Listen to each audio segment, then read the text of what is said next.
Shopping करने का असली मजा तो सेल में आता है। अब एक हफ्ते की छुट्टी।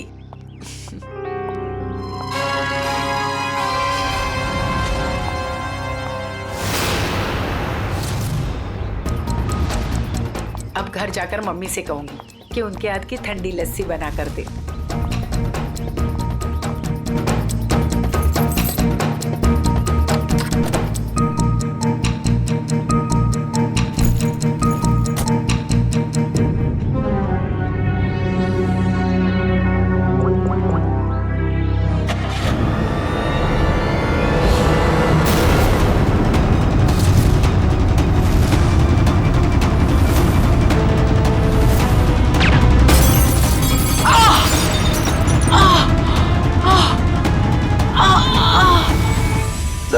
आज आपके लिए बहुत ही बड़ा दिन। आज आपको बिजनेसमैन ऑफ द ईयर का अवार्ड मिलने वाला है। आखिर सर आपने दिखाई दिया कि इंसान मेहनत से ही सफलता के शिखर पर पहुंचता है। क्या बात है सर, आप कुछ खोए खोए से दिख रहे, कोई परेशानी? नहीं, ऐसी कोई बात नहीं है। अच्छा, वो तुमने कुमार की एनुअल रिपोर्ट भिजा दी? जी सर। बैठने से पहले हम लोग विराज जी को मुबारकबाद दे दें। मुबारक हो विराज जी। जी शुक्रिया। आप ऐसे ही तरक्की की सीढ़ियां चढ़ते जाइए। शुक्रिया। हेलो, हाँ एक मिनट रुको। विराज जी को आज इतना बड़ा अवार्ड मिल रहा है मगर वो जरा भी खुश नहीं लग रहे। हाँ, उन्हें देख के ऐसा लग रहा था जैसे वो किसी बड़ी परेशानी में है। हाँ कहो, तुम्हारा दिमाग तो ठिकाने पे है। तुम ये डील कैसे कैंसिल कर सकते हो? छोड़ूंगा नहीं मैं तुम्हें। क्या हुआ सर? अंदर सब इंतजार कर रहे हैं आपका। ठीक है चलो। क्या हुआ? किसका फोन था? किसी का नहीं।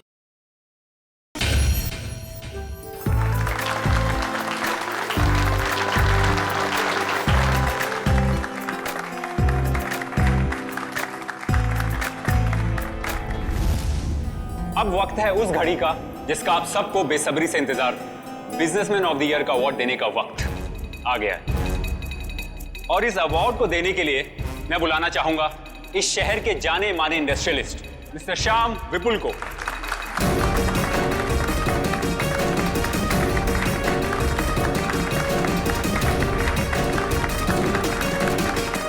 जैसा कि आप सभी जानते हैं, इस साल के बिजनेसमैन ऑफ द ईयर हैं मिस्टर विराज। अब मैं चाहूंगा मिस्टर विराज स्टेज पे आएं और अवार्ड रिसीव करें।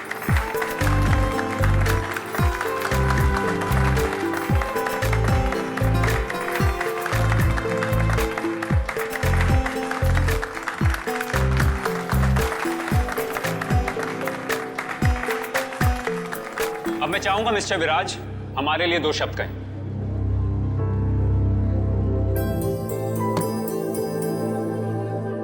आप सभी का बहुत बहुत शुक्रिया। मैं सिर्फ इतना कहना चाहूंगा कि इंसान अगर चाहे तो मेहनत और ईमानदारी के बल पर जिंदगी में कुछ भी हासिल कर सकता है। इस अवार्ड को जीतने का श्रेय मैं अपने बहुत ही खास साथी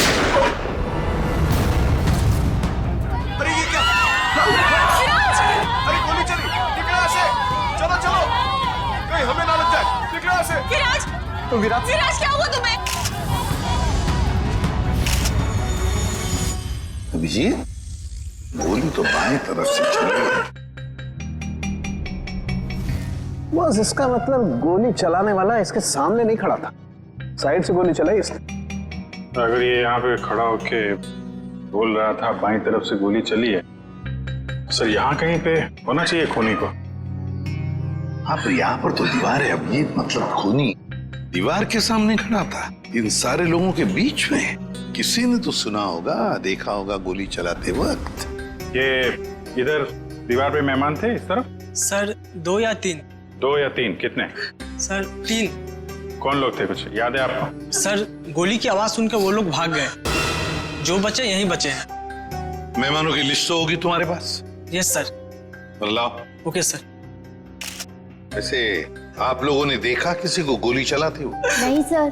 कमाल है, एक आदमी यहाँ पे गोली चलाता है, इनकी मौत हो जाती है, ना किसी ने कुछ देखा ना सुना। ऐसा कैसे हो सकता है? सर दरअसल हम सबका ध्यान स्टेज पे चल रहे प्रोग्राम पे था, इसलिए गोली कहाँ से आई वो पता ही नहीं चला। हाँ, हाँ सचिन, यहाँ पे सारी ग्लासेस बिल्कुल ठीक ठाक है, लेकिन इस ग्लास पे क्रैक है। अभिजीत, ग्लास में क्रैक है, मगर ग्लास खड़ा का खड़ा ही, गिरा नहीं है। ऐसा क्रैक तो तभी आएगा सर, ये ग्लास किसी से टकराए या फिर कोई बहुत जोर की आवाज हो ग्लास के पास। जरूर ये आवाज गोली चलने की है, और वो गोली इसी ग्लास के करीब से ही चली है। अंके, हाँ आजा। लगता है गोली यहीं से चली है, ग्लास के पास से।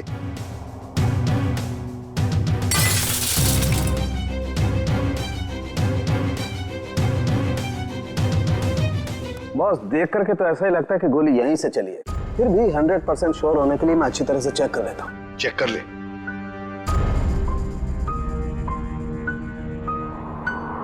आप लोग उसे बिल्कुल नहीं छोड़ना जिसने विराज को मारा है। बिल्कुल, आपसे वादा करते हैं, जिसने भी ये किया है उसे कड़ी से कड़ी सजा दिला देंगे। तू हिम्मत से काम ले, अगर तू ऐसे करेगा तो काम कैसे चलेगा? चुप हो जा। सीआईडी से आज तक कोई भी मुझे बच नहीं पाया। आप सर, मैं शेखर, विराज का चचेरा भाई। और फिर आप? मेरा नाम आशिका है सर, मैं विराज की वर्षों से बिजनेस पार्टनर हूँ सर। और सर मैं विराज जी का पीए हूँ।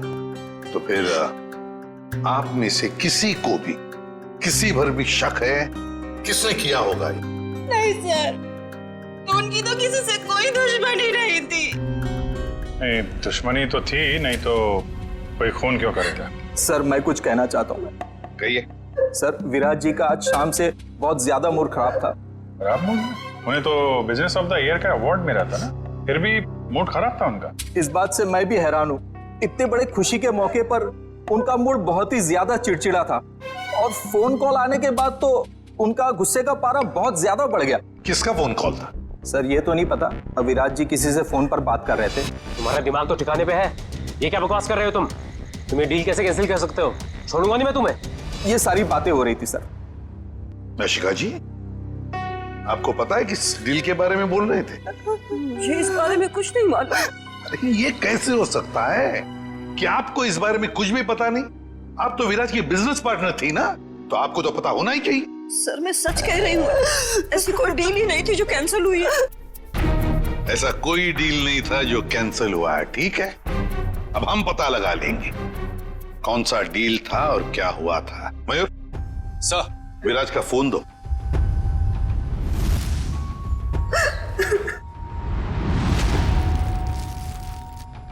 देखो जरा, आखिरी फोन।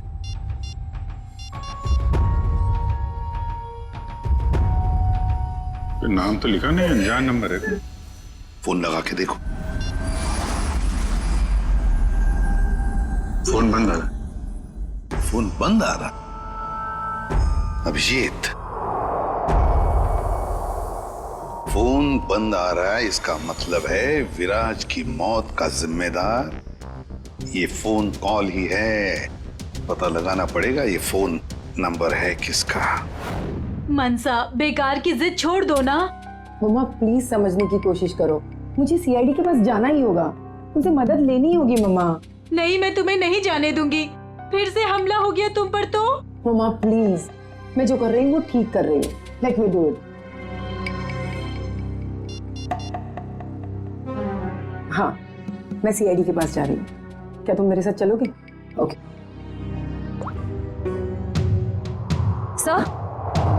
सर, मोबाइल कंपनी वालों से पता चला है कि वो नंबर किसी अर्जुन के नाम पे रजिस्टर्ड है, जो बगोदिया बस्ती में रहता है। लेकिन उसके घर वालों ने बताया कि अर्जुन तो 5 साल पहले मर चुका है। क्या? और उसका सिम कार्ड कौन इस्तेमाल कर रहा है कुछ पता नहीं। तो बड़ा चालाक है ये खून, कोई भी सुराग नहीं छोड़ रहा है। 5 साल पहले मरे हुए आदमी का सिम कार्ड इस्तेमाल करता है और फिर विराज का खून भी करता है।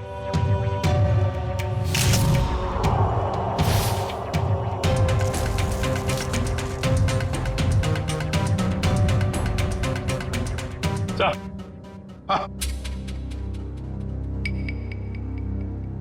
ये देखिए सर, ये देसी कट्टा मिला है इसमें से। लगता है खूनी भागते वक्त गलती से यहाँ गिरा गया। अजीब को नहीं है सर, भाग गया लेकिन हथियार यहीं छोड़ गया हमारे लिए। सर प्लीज हमारी मदद कीजिए, हम बहुत बड़ी मुसीबत में हैं सर। एक मिनट, कौन है आप लोग? सर मेरा नाम मनसा है और ये मेरे बिजनेस पार्टनर है अमन। अच्छा, क्या हुआ बताइए। सर हमें किसी ने मारने की कोशिश की है सर, हमारी जान पे हमला हुआ है। किसने किया हमला तुम लोगों पर? कौन, जानते हो आप लोग?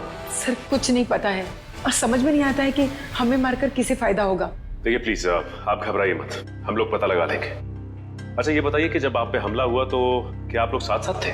नहीं सर, अलग अलग जगहों पे हमला हुआ, मुझ पे मेरे ऑफिस में और मंशा पे शॉपिंग मॉल के पार्किंग लॉट में हुआ सर। जी सर, कल दोपहर को करीब 12 और 1 के बीच में। कल दोपहर को? और आप लोग आज हमारे पास आए हैं? आज? कल क्यों नहीं आए? सर हम घबरा रहे थे सर, बड़ी मुश्किल से हम हिम्मत बटोर के आपके सामने आए सर। अच्छा, जिन लोगों ने आप पे हमला किया उनके चेहरे तो देखे होंगे ना आप लोगों ने? सब कुछ इतना जल्दी हुआ कि मैं ठीक से कुछ देख भी नहीं पाई। और ये देखिए, गोली मेरे बाजू में लगी। बड़ी अजीब बात है, गोली चलाने वाले ने देखा तक नहीं कि गोली निशाने पर लगी है या नहीं। सर अच्छा ही हुआ कि उसने नहीं देखा, वरना शायद आज मैं आप लोगों के सामने जिंदा नहीं खड़ी होती। सर जरूर ये किसी अनाड़ी का काम है, क्योंकि अगर प्रोफेशनल होता तो ऐसी गलती बिल्कुल नहीं करता। अमन, क्या तुम पर भी गोली चली थी? सर मेरे साथ जो हुआ वो तो बहुत ही ज्यादा अजीब था सर। हेलो। अरे नहीं यार, ऑफिस में आज अकेला ही हूँ, शनिवार था इसलिए सभी लोग चले गए। मेरा भी थोड़ा बहुत ही काम बाकी है, बस मैं भी जाने ही वाला हूँ। Okay, take care, bye bye bye.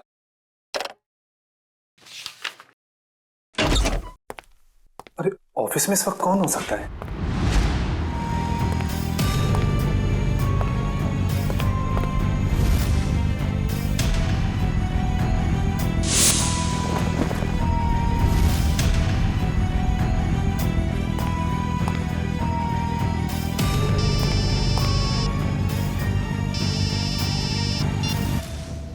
क्या कुत्ते चुकाता मैं?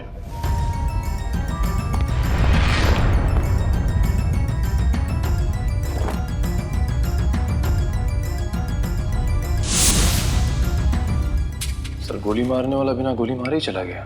वही तो। सर ये तो बहुत अजीब है। सर जो कुछ भी हुआ, कम से कम मेरी जान तो बच गई सर। नहीं, ये तो बड़ी अच्छी बात हो गई। अब आप लोग हमारी एक मदद कीजिए उनका स्केच बनवाने में। सर स्केच तो बनवा देंगे, मगर ब्यूरो से बाहर जाने से डर लग रहा है सर, कहीं फिर से हम पे हमला हुआ तो। अब आप पर कोई हमला नहीं कर सकता। अब आप लोगों की सुरक्षा की जिम्मेदारी हमारी है।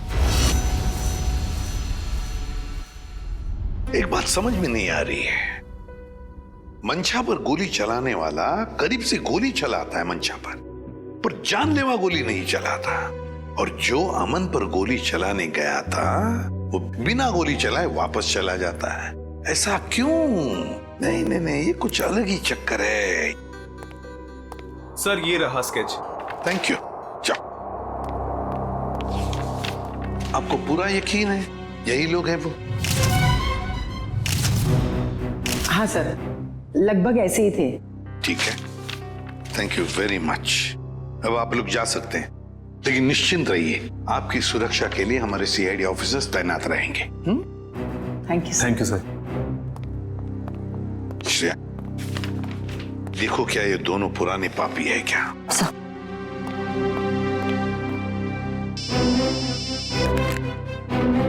सर के बोल, गोली उसी टेबल पे से चली थी जिस टेबल पर वो वाइन ग्लास था। ओके ठीक है सर। हाँ, मिल गया?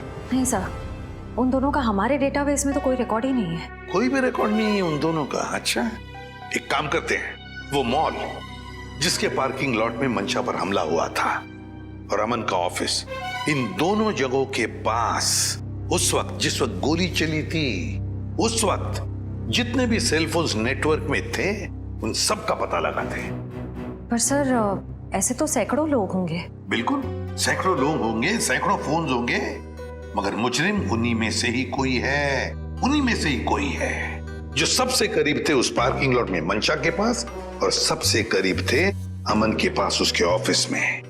उन्हीं में से ही है जो सबसे करीब थे इन दोनों के। फ्रेडी और पंकज को बोलो पता लगाने के लिए। सर फंक्शन का फुटेज रेडी है।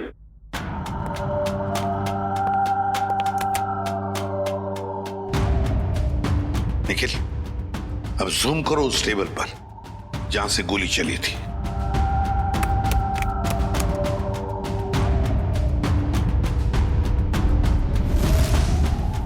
माय गॉड, सर इस टेबल पे तो 3 लड़कियां बैठी हैं। इसका मतलब इनमें से किसी ने विराज पे गोली चलाई। पता लगाना पड़ेगा है कौन ये 3 लड़कियां।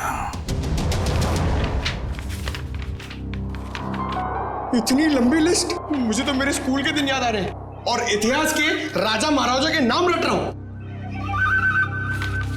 ले भैया, एक और लिस्ट आ गई। इतनी लंबी लिस्ट, सर मैं बेहोश हो जाऊंगा।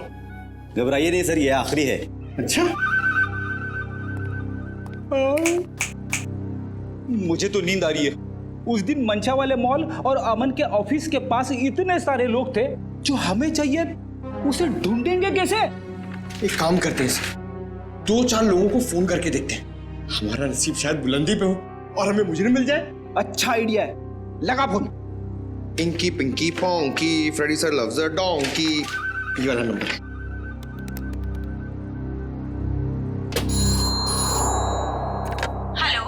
हेलो, क्या नाम है आपका मैडम? तुम्हें क्यों बताऊं?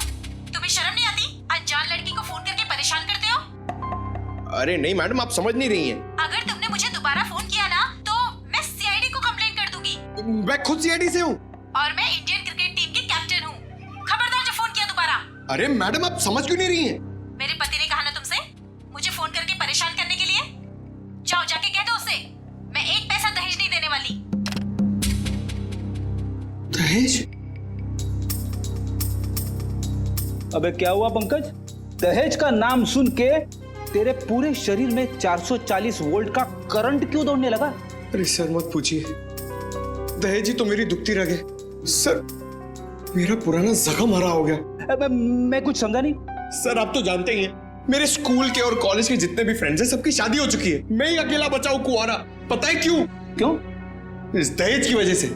पंकज, एक सीआईडी ऑफिसर होने के बावजूद भी तुझे दहेज चाहिए? छी, कितनी शर्मनाक बात है ये। रुक, मैं अभी एसीपी साहब को फोन करता हूँ। अरे एसीपी सर को क्यों फोन कर रहे हो? मेरी बात तो सुनो, मैं दहेज नहीं मांग रहा हूँ, लड़की वाले दहेज मांगते हैं। मुझसे कहते हैं जब तक मैं दहेज नहीं दूंगा लड़की से मेरी शादी नहीं कराएंगे। इसलिए तो दहेज का नाम सुनते ही मेरे पसीने छूट जाते हैं सर। तू चिंता मत कर पंकज, जो लड़की तुझे सच्चा प्यार करेगी वो सिर्फ तेरा दिल देखेगी, दहेज या पैसा नहीं, समझे? सच्ची सर? हाँ। अब चल, अब ये शादी के सपने देखना बंद कर और काम पे लग जा। काम पे लग जा? लिस्ट इतनी लंबी है। अबे रो क्यों रहा है? चल एक काम करते, देखते हैं इन सारे नंबरों में से ऐसे कौन से 2 नंबर है जो मंशा वाले मॉल और अमन के ऑफिस के सबसे करीब है। देखिए सर,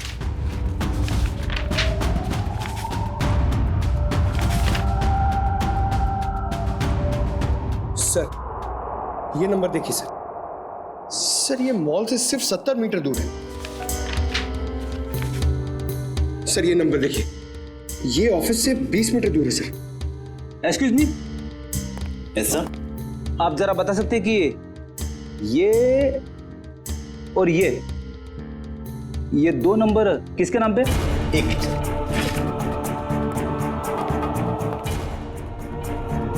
सर अगर आपकी नजर में कोई सुंदर सुशील प्यारी सी लड़की होगी ना सर, तो मुझसे मिलवा दीजिएगा सर।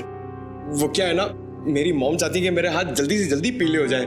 प्लीज जरा ध्यान रखो। सर एक्सक्यूज मी सर, ये दूसरा वाला नंबर ट्रेस करने में थोड़ा टाइम लगेगा, मगर ये पहला नंबर किसी शीतल कुमार का है। शीतल? मतलब पंकज, उस दिन मंशा को मारने कोई लड़का नहीं बल्कि लड़की आई थी। मंशा ने तो कहा था कि कोई लड़का था। ये केस तो और भी उलझता जा रहा है।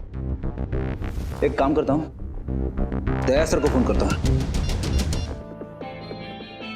सर क्यों बुलाया हमें यहाँ? अभी पता चल जाएगा। वो तीसरी लड़की कहाँ है जो इनके साथ में थी? सर उसका नंबर या एड्रेस नहीं मिला, यहाँ तक कि उसका लिस्ट में नाम भी नहीं था। उसका नाम भी नहीं था मेहमानों की लिस्ट में, तो फिर अभिजीत ये जरूर किसी और के इनविटेशन पर अंदर घुस गई और विराज पर गोली चलाकर भाग गई। क्या उसने विराज जी को मारा? जी हाँ, और आप दोनों उसके साथ में बैठी थी, तो उसके पास गन थी, आपने देखा कैसे नहीं? सर मेरा सारा ध्यान तो फंक्शन की तरफ था। सर मेरा भी। वाह, तुम दोनों का फंक्शन की तरफ इतना ध्यान था कि तुम्हारे बगल में बैठी हुई लड़की अपना गन निकालती है, निशाना साधती है और गोली चलाकर भाग जाती है, इसका तुम्हें पता भी नहीं था। कैसे मान सकते हैं हम ये? चलिए बताइए, और क्या याद आता है उस लड़की के बारे में? सर उसने एक बड़ा सा बैग रखा था टेबल पे और शायद इसीलिए हमें गन नहीं दिखी। कहाँ पर? सर वो जो टेबल है ना, उस पे जो फूलों का गुलदस्ता पड़ा है, उसी के पास। और वाइन का गिलास बैग के बगल में ही था? जी सर था, और वो उस बैग के साथ कुछ छेड़खानी भी कर रही थी।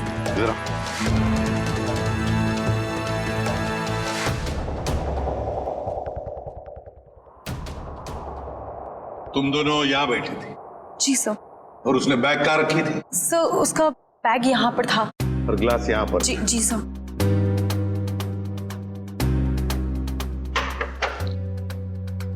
मतलब अभिजीत बैग के अंदर गन छुपा कर रखी थी। वो कह रही थी ना, छेड़छाड़ कर रही थी बैग के साथ, निशाना साधा उसने और गोली चला दी। सर उसका चेहरा तो हम देख ही चुके हैं, उसकी फोटो टेलीविजन और अखबारों में दे दें सर? हाँ, मगर उससे पहले अभिजीत सीसीटीवी फुटेज चेक करो। सर ये जो दोनों कैमरास है, ये फंक्शन हॉल के अंदर के हैं और ये मेन गेट का।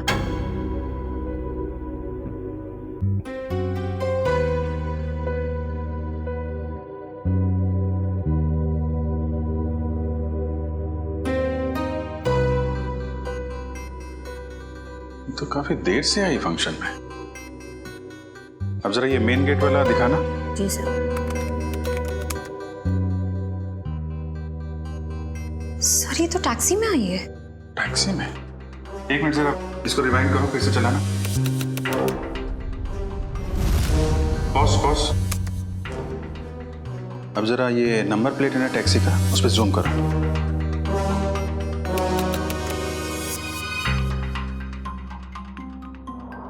टैक्सी कंपनी से पता करो कहां से बैठी थी ये इस टैक्सी में।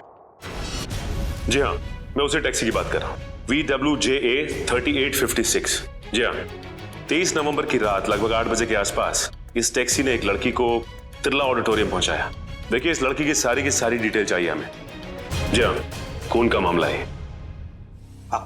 क्या कहा टैक्सी कंपनी ने? सर कंपनी वाले सारी डिटेल्स ईमेल कर रहे हैं सर। ओके, टैक्सी कंपनी का ईमेल आ गया।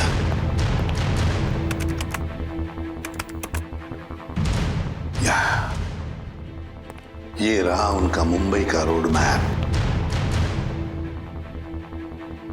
और ये है वो लाल डॉट, ये है वो टैक्सी और उस टैक्सी का रूट ये था, ये देखो, तिरला ऑडिटोरियम।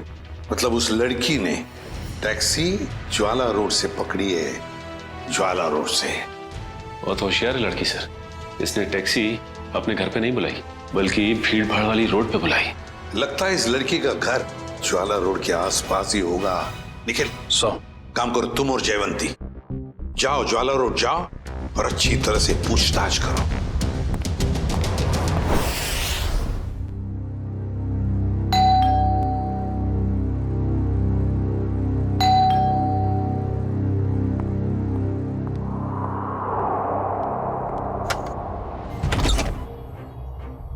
शीतल?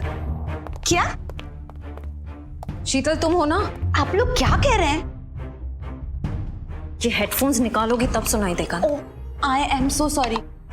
आप लोग तीनों दीपा के कजिन्स हैं, राइट? मैं आप लोग का ही वेट कर रही थी। हम लोग कोई कजिन वजन नहीं है, हम लोग CID से हैं। CID? सर सब कुछ ठीक है ना? शनिवार दोपहर 3 बजे तुम मॉल में क्या कर रही थी? कौन सा मॉल? वही मॉल जो जवाहर नगर में है।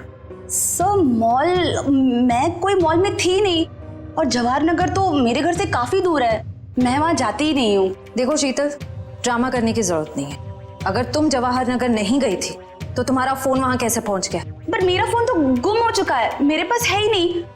आप लोगों को मिला क्या? ओह, तो फोन मिलने रहा है, बहाने अच्छे हैं, मगर सीआईडी के सामने ये सारे बहाने पिट जाते हैं, क्योंकि हमें ये भी पता है कि इस वक्त आपका फोन कहाँ है। यहीं पर है, घर पे, नेटवर्क यही बता रहा है। पर मेरे पास तो मेरा फोन है ही नहीं, और नेटवर्क और सिग्नल, हाँ शायद हो सकता है कि मेरी काम वाली बाई ने चुराया हो। मैं उसे इनफैक्ट निकालने वाली थी काम से। अंदर कौन है? कोई नहीं, शायद चूहा होगा। चूहा? आप लोग कहाँ जा रहे हैं? आप लोग मेरी मर्जी के बगैर मेरे घर में नहीं जा सकते। सुनिए, आप लोग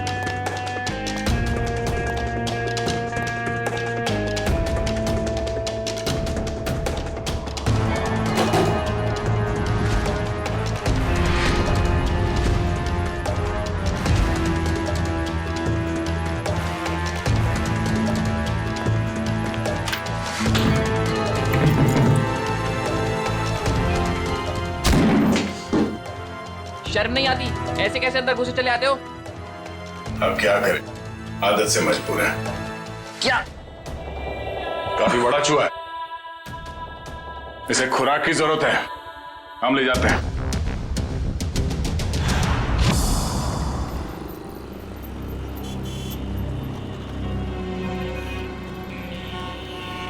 प्रॉम टैक्सी में यहाँ से बैठी होगी वो, लेकिन उसे टैक्सी यहाँ से क्यों पकड़ी होगी, कहीं और से क्यों नहीं, यही समझ में नहीं आ रहा है। देख भाई निखिल, तेरी समझदारी जरा मैं हिला देती हूँ। तुझे पता है, एक आदमी जब सजदत जाता है तो वो बाहर टहलने निकल पड़ता है। सजने के बाद टहलने क्यों लगता है? डिपेंड करता है, अगर जवान बच्चा हो तो कुड़ियों छुड़ियों पे लाइन मारने निकल पड़ता है, और अगर बुजुर्ग हो तो खुशी में निकल पड़ता है। लेकिन औरतों और लड़कियों का ऐसा नहीं होता। तुझे नहीं पता? नहीं। लड़कियों के बारे में कुछ तो पता होगा। वो कुछ भी नहीं पता? नहीं। शर्मा क्यों रहा है? नहीं, वो देख, लड़की या औरत जब एक बार तैयार हो जाती है तो वो ज्यादा दूर तक नहीं जाती, मतलब नहीं जाती, जा ही नहीं सकती। मतलब ये कि वो जहाँ तैयार हुई है, टैक्सी भी उसने वही बुलाई होगी। मतलब घर के आसपास? बिल्कुल, देखा था ना वीडियो में, कितनी सजी धजी हुई थी। अब इतना मेकअप और लिपस्टिक उसने होटल में बैठ के नहीं किया, घर पे किया होगा। उसका घर यहीं कहीं आसपास होना चाहिए। अब एक बात मैं आपको बताता हूँ। लड़कियों के बारे में? नहीं, बंदा जा रहता है, अक्सर दवाई वगैरह वहीं आसपास से लेता है। होशियार है तू। वो तो। चल ढूंढे उसे। Excuse me. जी, हमें कुछ चाहिए। प्रिस्क्रिप्शन दिखाओ। ये क्या है? ये प्रिस्क्रिप्शन है। ध्यान से देखो जरा। बात क्या है? देखो, हम सीआईडी से हैं। ये फोटो ध्यान से देखो और बताओ, तुमने पहले इसे कहीं देखा है? तो मेरी। ये तो मेरी। नहीं, मेरी कुछ नहीं लगती। ये तो वही है ना? अरे देखना, ये वही है ना? अरे हाँ, ये तो वही है, 11 नंबर बंगले वाली। 11 नंबर वाली? हाँ, 11 नंबर पे रहती है, घर से फोन करती है। बहुत बार घर पे दवाई भेजी हमने इसकी। क्यों, बीमार है क्या? नहीं, हट्टी कट्टी है। 11 नंबर वाली।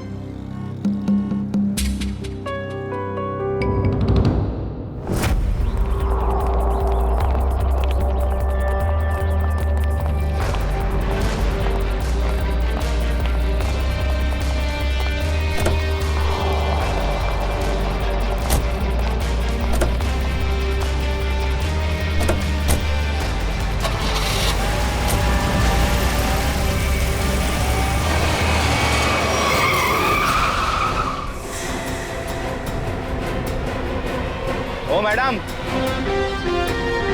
गाड़ी हटाओ।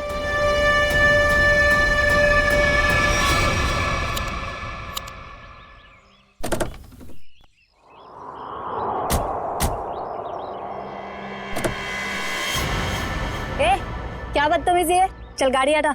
अगर यहाँ बदतमीजी नहीं पसंद तो सीआईडी ब्यूरो चलो, वहां कर लेंगे थोड़ी बदतमीजी। सीआईडी?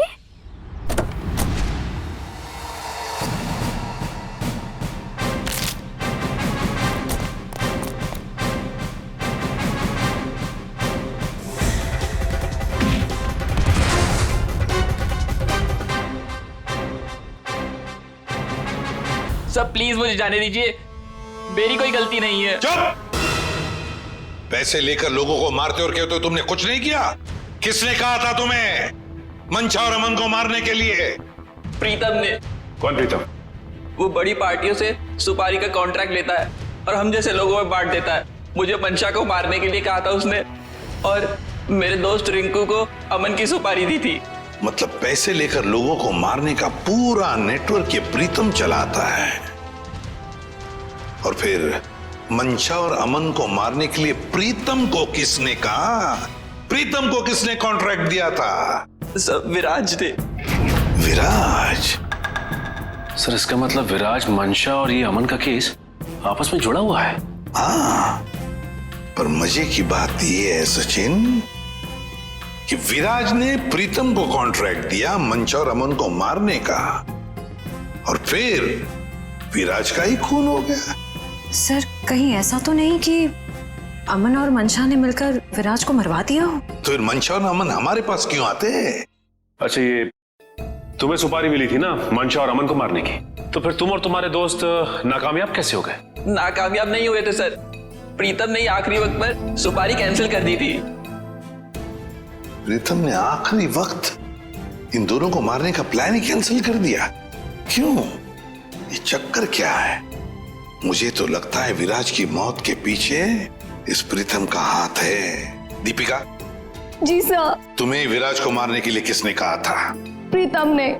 प्रीतम ने? सर मगर प्रीतम को किसने कहा होगा विराज को मारने के लिए? वो भी पता चल जाएगा निखिल। सर मुझे कितनी देर यहाँ रुकना पड़ेगा? क्या मैं घर जा सकती हूँ? क्यों? ऐसा कौन सा अच्छा काम किया है जो तुम्हें हम जाने दें? एक खूनी को बचाने की कोशिश की है तुमने, समझे? सर मैं इलेश से प्यार करती हूँ, इसलिए भाग गई थी। तो कौन सा बड़ा काम किया इलेश से प्यार करके? इसे बचाने की कोशिश की तुमने, उसे तो सजा होगी, मगर तुम्हें भी होगी सजा। चले जाओ इसे। चलो। इलेश, तुम्हारे पास प्रीतम का नंबर और एड्रेस तो होगा ना? सर मेरी बात प्रीतम से कभी डायरेक्ट हुई नहीं, हमेशा उसकी सेक्रेटरी जिया से ही बात होती थी। दीपिका, तुम्हारे पास नंबर है प्रीतम का? नहीं, मेरी बात हमेशा उसकी सेक्रेटरी जिया से होती थी। तो फिर सेक्रेटरी जिया का नंबर दो हमें। सर कोई एक नंबर हो तो बताएं, हमेशा नए नए नंबर से फोन करती थी वो। और हाँ, किसे मारना है उसकी सारी जानकारी एक लिफाफे में डालकर घर के बाहर रखती थी। नए नए नंबरों से फोन करती थी। बड़ी चालाक समझती है ये अपने आप को सेक्रेटरी जिया, लेकिन उसे पता नहीं अब उसका पाला पड़ा है हमसे, सीआईडी से। अब ज्यादा देर बच नहीं सकती वो। जिया ने जिन जिन नंबरों से तुम्हें फोन किया है वो सारे के सारे नंबर चाहिए हमें अभी, इसी वक्त।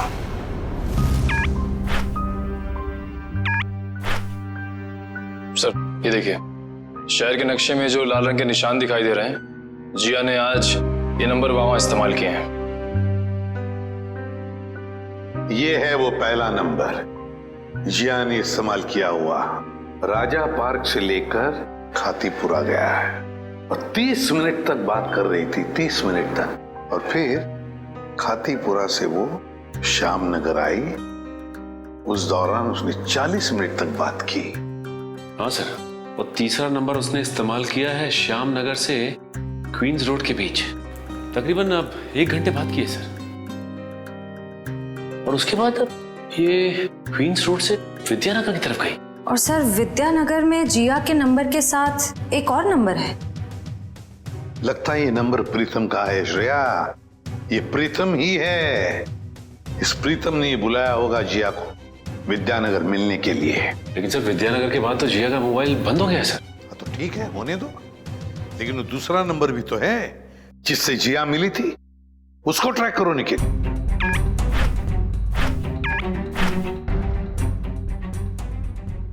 सर फिलहाल ये नंबर सिविल लाइन के किसी बंगलो में है, bungalow number 17। Civil Lines bungalow number 17। Jiya, तेरी साड़ी तो बहुत अच्छी लग रही है, कहाँ से खरीदी? स्पेशली ऑर्डर देके बनवाई है। डिजाइनर है। वाह जिया, तेरी चॉइस को तो मानना पड़ेगा। 1 मिनट। मेरा एक बहुत पुराना दुश्मन है, मुझे उसे मरवाना है, दाम जो भी चल लग जाए। लगता है किसी आशिक का फोन आया है। मैं प्रीतम जी की सेक्रेटरी बोल रही हूँ। आपका संदेश उन तक पहुँचा दूंगी। 10 लाख लगेंगे। अरे 20 लाख दूंगा, लेकिन वो बचना नहीं चाहिए। बहुत नफरत करते हैं हमसे। ऐसा क्या बिगाड़ा है आपका? मिल के बताता हूँ आपको। लगता है दरवाजे पे कोई आया है। मैं आपको थोड़ी देर में कॉल करती हूँ। आप?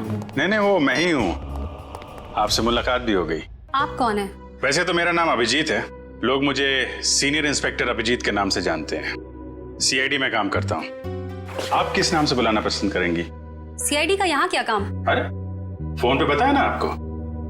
अच्छा वो, मुझे लगा कोई मजाक कर रहा है तो मैं भी मजाक करने लग गई। सुपारी का लेन देन तुम्हें मजाक लगता है? जिया, ये सब क्या चल रहा है? सॉरी गर्ल्स, पार्टी खत्म हो गई है, आप लोग जा सकती हैं। Thank you very much. चलिए चलिए। चलो चलो। आप सोच भी नहीं सकती आप कितनी बड़ी मुसीबत में फंस गई हैं। देखिए, मैं प्रीतम के लिए काम करती हूँ, लेकिन मैंने आज तक उसे नहीं देखा। वाह सर, अभी तक ये कह रही थी कि प्रीतम को जानती नहीं है, अब कह रही है देखा नहीं है। ऐसा ना हो थोड़ी देर के बाद ये कहें कि ये खुद प्रीतम है। अरे मैं ऐसा क्यों कहूंगी? मैं प्रीतम नहीं हूँ, मैं तो जिया हूँ। जरा आईडी दिखाइए अपना। ID card? हाँ, एक card. Driving licence, PAN card, passport, कुछ भी नहीं है। नहीं है? ओह, जरा मैडम का बैग चेक कर लीजिए।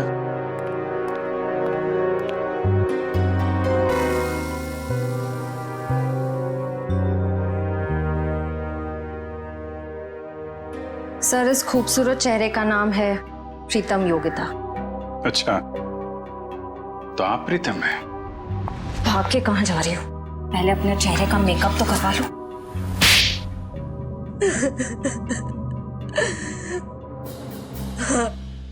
मैं ही प्रीतम हूँ और मैं ही सुपारी लेने का काम करती हूँ। आज की सुपारी किसने दी थी तुम्हें?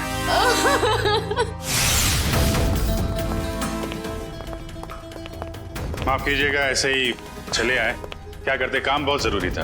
आपने दीपिका को गिरफ्तार कर लिया? जी, सीआईडी से वो बच नहीं पाई। लेकिन उसने ऐसा क्यों किया? विराज ने उसका क्या बिगाड़ा था? नहीं, विराज ने दीपिका का कुछ नहीं बिगाड़ा था। तो उसने मेरे भाई को क्यों मारा? क्योंकि किसी ने सुपारी दी थी दीपिका को विराज को मारने की। विराज की सुपारी? लेकिन विराज की सुपारी किसने दी? एक ऐसे इंसान ने दी जो इस वक्त यहाँ मौजूद है हमारे बीच में, और जो विराज की मौत पे मगरमच्छ के आंसू बहा रहा था। कौन? हाँ? शेखर, तो भागने दौड़ने का बहुत शौक है आपको? हमारी जेल के बाहर एक बहुत बड़ा मैदान है, वहां आपका ये शौक पूरा हो जाएगा।